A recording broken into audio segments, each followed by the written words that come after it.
disappeared. When she returned home, she found that all of Sergei's letters and photos had disappeared, as if they had never existed. Silence, for the first time in a long time, filled her apartment.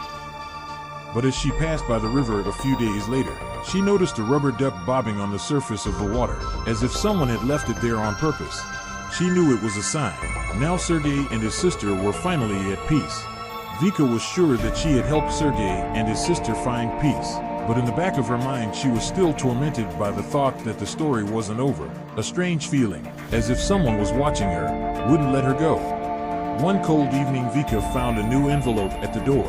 This time it looked very different, black, with gold embossing and no return address. Her heart clenched as she opened it. "You set us free, but not all of us. Where the forest begins, another story lies. Are you ready to know the truth?" She didn't know how to respond.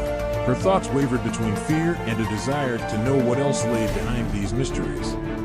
The next day, Vika went to the place mentioned in the letter. It was an old path leading deep into the dense forest, where she and Sergei and his sister never played. Their parents had always forbidden them to go there, calling it a place of trouble. There was an ominous silence on the path.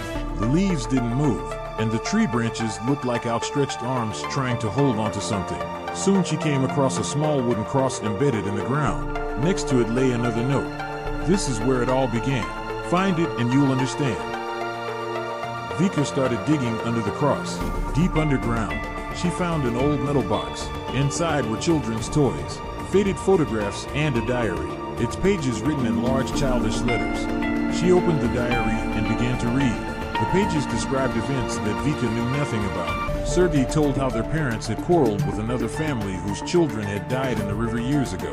Ever since those souls had been stuck in that place, the forest had become cursed. On the last page were the words, "We weren't supposed to play here. They are watching.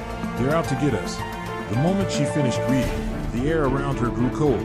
Whispers began to come from all directions. She looked around and saw figures hiding behind the trees. They were barely recognizable, but their eyes glowed with a bright white light. "Why have you come?" a voice rang out. Vika felt herself losing strength, but gathered her will and said, "I am here to put an end to it." The figures stopped. Their outlines began to tremble. She took out the box of toys and pictures and put it back in the ground. "You are no longer alone," she whispered. "I remember you." The whispering died down, and the figures vanished into thin air. The forest grew lighter, and the feeling of heaviness she had felt was gone. Back home, Vika found that her apartment no longer held any traces of past events. All the letters, photos, and things related to Sergei had disappeared.